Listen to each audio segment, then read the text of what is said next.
এই যে 860 জনৰ জাতীয়তাবাদৰ প্ৰেম আছিল, এই জাতীয়তাবাদৰ ভেটিত উঠি ভুৱা আঞ্চলিকতাবাদ আৰু ভুৱা সাম্যবাদৰ নামত এতিয়া কেইজনমান মানুহে আমি এই অচিনাকি মানুহবিলাকৰ লগত সম্পৰ্ক কৰা দেখিছো। কোন আপোনালোকে নিজে জানিব। এজনে জাতীয়তাবাদীৰ নামত পৰিষদ খুলিছে আৰু এজনটো আপোনালোকৰ ইয়াৰে, আৰু দুই দলেই এই গণশত্ৰু ৰূপে বিভূষিত। জুয়ে পুৰা 83 সময়ত অসমৰ জনসাধাৰণে যাক অস্পৃশ্য জ্ঞান কৰিছিল, এই কংগ্ৰেছৰ সোঁহাত বাওঁহাত বুলি ইতিমধ্যে পৰিচয় দিছে। দুইজন নেতাই সময়ে সময়ে দিল্লীলৈ গৈ কংগ্ৰেছ দলৰ ৰাজকুমাৰৰ সৈতে ফটো ছেছন কৰি অহা আমি বিভিন্ন মাধ্যমত দেখি আহিছো।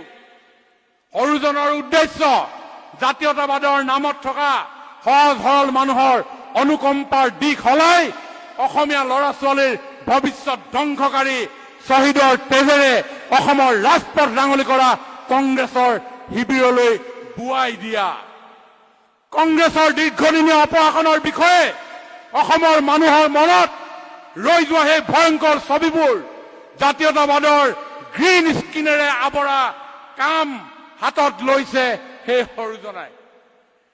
ঠিক তেনেধৰণে জাতীয়তাবাদী ছাত্ৰ সংগঠনৰ পিঠিত উঠি পবিত্ৰ মজিয়াৰ পৰা মাত্ৰ যেন বিজেপিক বিৰোধিতা কৰাৰ অজুহাত লৈ এতিয়া তেওঁ সেই কংগ্ৰেছৰ চৰাঘৰৰ নিয়মীয়া অতিথি, যাৰ বিৰোধিতা কৰিয়েই এসময়ত নিজৰ ৰাজনীতিৰ ভেটি গঢ়ি তুলিছিল। এনে ইউ টাৰ্ণ মাৰি কেনেধৰণে মানুহক ঠগিছে, আজিৰ এই মুহূৰ্তত শ্বহীদসকলক স্মৰণ কৰি আমি সেই দিনবিলাক কথা আমি হৃদয়ংগম কৰা উচিত।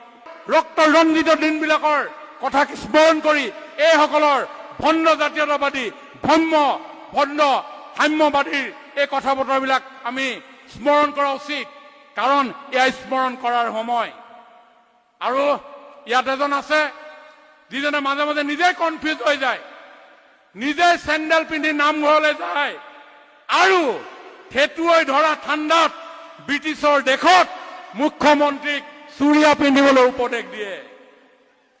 আৰু ৰাইজৰ আদালতত যেতিয়া তেওঁ ধৰা পৰে অথবা ৰাজনীতিত সান্দহ খোৱা বাতি যেতিয়া তল যাব বুলি তেওঁ সন্দেহ কৰে, তেতিয়া গৈ আমাৰ অসমীয়াৰ আমঠু জুবিনদাৰ ওচৰত শৰণ লৈগে গৈ।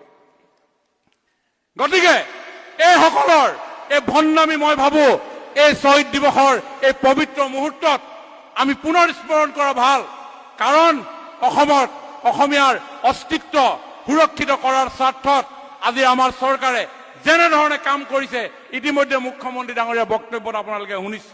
গতিকে নিজৰ প্ৰাপ্য অধিকাৰৰ বাবে গণতান্ত্ৰিক দেশত জনতাৰ ৰাজপথত নমাৰ কোনো প্ৰয়োজন